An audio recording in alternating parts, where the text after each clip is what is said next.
جس طریقے سے شاید کوئی یقین دہانی ہے کہ بہت سارے لوگ منظر عام پہ بھی آنا شروع ہو گئے ہیں جنہوں نے ماضی میں جو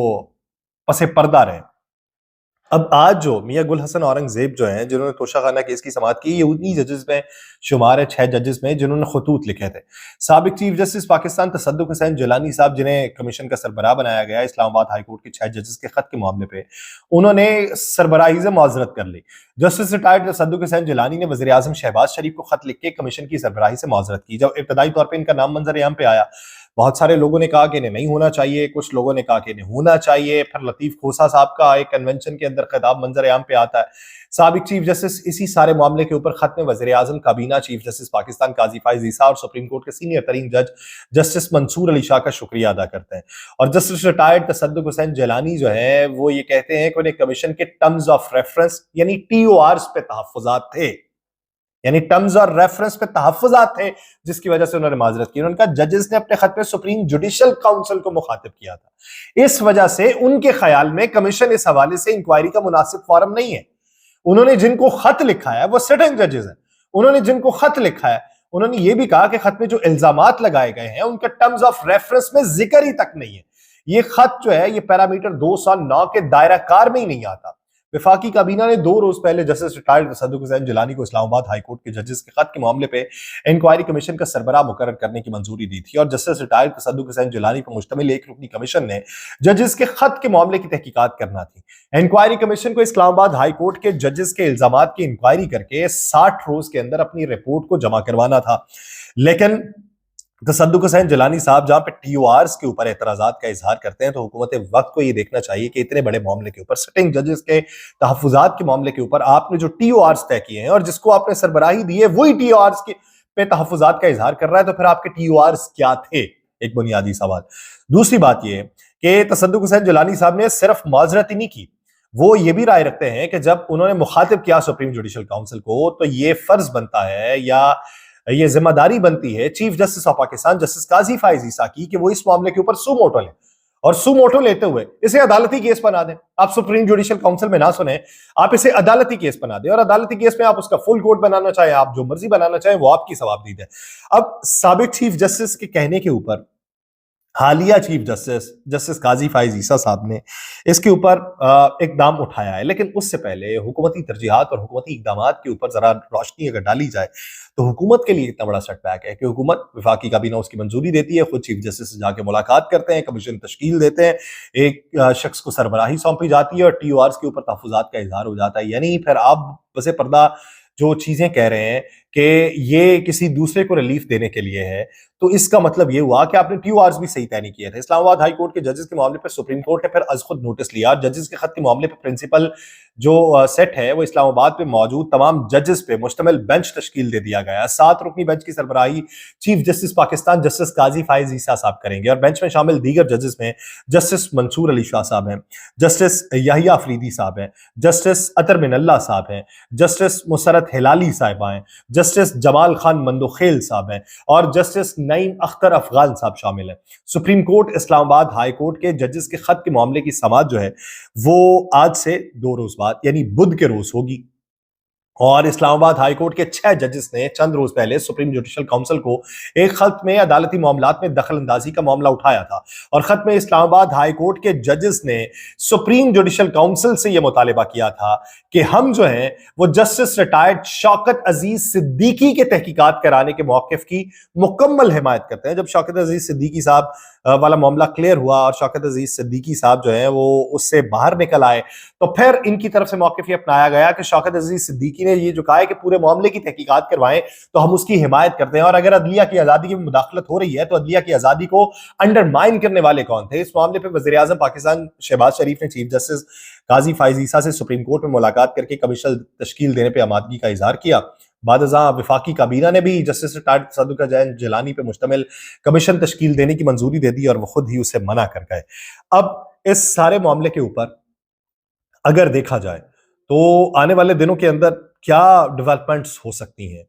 یہ پاکستانی تاریخ کا، عدالتی تاریخ کا ایک بہت بڑا کیا نام ہے مارکا ہو سکتا ہے، یا اس کے اوپر بہت بڑی سماعت ہو سکتی ہے اور اس کی تاریخ کی ایک نظیر بن سکتی ہے کہ ججز کے تحفظات کے اوپر کہ ججز کہہ رہے ہیں کہ ہمیں انڈرمائن کیا جا رہا ہے, ہمیں سنب کرنے کی کوشش کی جا رہی ہے, تو ان کی اس بات کے اوپر ایک سماعت ہو, اور اس سماعت کو پھر این ممکن ہے کہ لائیو بھی دکھایا جائے, اور جب لائیو دکھایا جائے تو اس کے آفٹر شاکس کیا ہوں گے,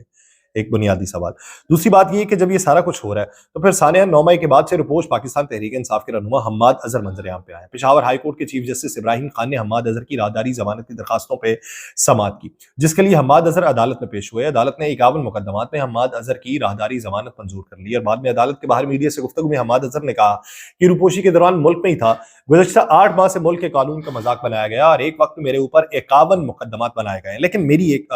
ادنا سی رائے ہے. بات یہ ہے, حماد اظہر صاحب نے آج یہ کہا ہے کہ عدلیہ, جمہوریت اور انسانیت کسی کو نہیں چھوڑا گیا, مجھ پر اور میرے گھر والوں پہ جو گزرا ہے اس پہ مجھے دکھ ہے. انہوں نے یہ بھی کہا ہے کہ 2/3 اکثریت جو ہے اس سے جیتنے والی جماعت کو ہرایا گیا, اور آنے والے 2 روز کے دوران انہوں نے پریس کانفرنس کرنے کا بھی اعلان کر دیا. لیکن ایک بات یہ ہے کہ جتنے بھی رپوش لوگ ہیں یہ زیادہ تر پشاور ہی کیوں ہائی کورٹ میں جاتا ہے. ٹھیک ہے, مانتا ہوں پشاور ہائی کورٹ میں ٹھیک ان کے موقف کے مطابق وہاں پہ ریلیف ملتا ہے اور انصاف ٹھیک ہوتا ہے, تو پھر دوسری عدالتوں میں بھی جانا چاہیے. لاہور ہائی کورٹ میں بھی جائیں, لاہور ہائی کورٹ میں بھی درخواست دائر کریں, وہاں پر بھی ججز بیٹھے ہوں. پھر یہ تقسیم خود پیدا نہ کریں. اگر آپ ٹرینڈ سیٹر کے طور پہ ہیں تو ٹرینڈ سیٹ کریں, ہر جگہ پہ جائیں. اگر آپ ایک وقت تھا کہ اسلام آباد ہائی کورٹ کے بھی آپ مخالف تھے, اور اسلام آباد ہائی کورٹ کے بارے میں آپ کی رائے مختلف ہوا کرتی تھی, لیکن اب اسلام آباد ہائی کورٹ والے اگر بات کر رہے ہیں, ریلیف وہیں سے ہی مل رہا ہے, اب مل رہا ہے. تو اگر اب مل رہا ہے, اگر اب وہ باتیں بھی کر رہے ہیں اور وہ کہیں نہ کہیں آپ کے موقف کی بھی تائید ہوتی ہے, تو پھر دوسری عدالتوں میں بھی جانا چاہیے, وہاں پہ بھی جا کے اپنے لیے فریاد کرنی چاہیے. اسی دوران جو باتیں ہو رہی تھیں, جو تحفظات کا اظہار ہو رہا تھا علی امین گنڈا پور صاحب کے حوالے سے کہ انہوں نے ایک شخصیت سے ملاقات کی اور یہ بانی پی ٹی آئی کو دھوکہ دینے کے مترادف ہے. ان کی مجبوریاں ہو سکتی ہیں حکومت کی, لیکن اس طریقے سے پارٹی پوزیشن کو کمزور نہیں کیا جا سکتا. تو راولپنڈی کے اڈیالہ جیل میں پاکستان تحریک انصاف کے بانی عمران خان سے علی امین گنڈاپور نے ملاقات کی, اور علی امین گنڈاپور نے بانی پی ٹی آئی سے 1 گھنٹے تک ملاقات کی ہے, اور یہ ملاقات جو ہے وہ جیل کی کانفرنس روم میں ہوئی ہے. ملاقات میں پارٹی معاملات اور صوبے کے حوالے سے بات چیت ہوئی ہے, اور ملاقات میں گزشتہ روز نکالی گئی ریلی اور ملکی سیاسی صورتحال سمیت مختلف امور کے اوپر بھی بات ہوئی, زیر سماعت مقدمات کے اوپر بھی بات ہوئی, وفاق اور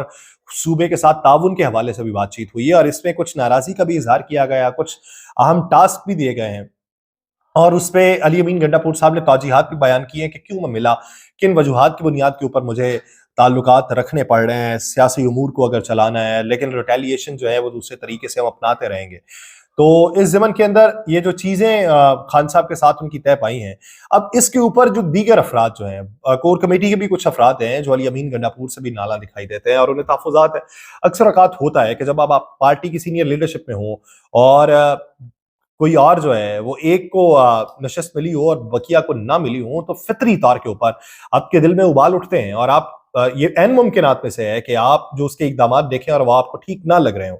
تو نہیں لگ رہے, لیکن اس دوران وہ جو باتیں طے پائی ہیں آج, اس کا امپیکٹ بھی آنے والے دنوں میں پڑے گا. دوسری بات یہ کہ اسلام آباد ہائی کورٹ نے عید کے موقع پہ ہفتے میں 1 دن بشرا بی بی کے عمران خان سے ملاقات کرانے کا حکم دیا. اسلام آباد ہائی کورٹ کے جسٹس میاں گل حسن اورنگزیب نے بشرا بی بی کی بنی گالہ سب جیل سے اڈیالہ جیل منتقلی اور بانی پی ٹی آئی سے ملاقات کی درخواستوں کے اوپر سماعت کی ہے. اس دوران اسٹیٹ کونسل جو ہے عبدالرحمان اور اسلام آباد انتظامیہ کی ڈائریکٹر لا عدالت میں پیش ہوئی. اسٹیٹ کونسل نے یہ کہا ہے کہ عدالت کے حکم پہ ڈائریکٹر لا نے بنی گالہ سب جیل کا دورہ کر کے رپورٹ پیش کر دی ہے, اور اسی رپورٹ کی بنیاد کے اوپر عدالت نے اسٹیٹ کونسل کو رپورٹ کی کاپی جو ہے وہ درخواست گزار کو فراہم کرنے کی ہدایت کرتے ہوئے یہ حکم نامہ جاری کیا ہے کہ بنی گالہ سب جیل کا دورہ کرنے والی افسر جو ہیں وہ سہولیات سے مطمئن ہوئی ہیں. اور عدالت نے پھر اس کے بعد بشرا بی بی کو اڈیالہ جیل منتقل نہ کرنے اور بانی پی ٹی آئی سے ملاقات نہ کرانے پہ اڈیالہ جیل اور چیف کمشنر کی رپورٹ کے اوپر بھی برہمی کا اظہار کیا, اور کہا ہے کہ یہ سب سیاست ہے. رحمان صاحب, یہ عدالت میں سیاست ہو رہی ہے, باقاعدہ طور پہ جسٹس میاں گل حسن اورنگزیب صاحب نے اس طریقے سے مخاطب کرتے ہوئے کہا, اور انہوں نے یہ بھی کہا کہ 31 جنوری کو سزا کے بعد 141 خواتین جیل میں داخل ہوئی. آپ کہتے تھے جیل اوور کراؤڈڈ ہے, آپ کا مطلب ہے کہ بس سیاست ہو. ایک طرف یہ کہا جا رہا ہے کہ جگہ کم اور قیدی زیادہ ہیں, دوسری جانب آپ 141 خواتین کو بھی داخل کر دیتے ہیں. جب نئی خواتین جیل میں داخل ہو گئیں تو پھر منتقلی نہ کرنے کا تو جواز ہی نہیں بنتا. وہ جواز تو ختم ہو چکا ہے. بعد ازاں انہوں نے ملاقات کرنے کی اجازت دے دی ہے اور لگتا یہ ہے کہ وہ چیزیں جب دوسروں کے توسط سے نہیں پہنچ رہی وہ وایا بشرا بی بی پہنچائی جائیں گی, پیغامات پہنچائے جائیں گے. دیکھتے ہیں اس کا امپیکٹ کیا پڑتا ہے. مجھے دیجیے اجازت. اللہ نے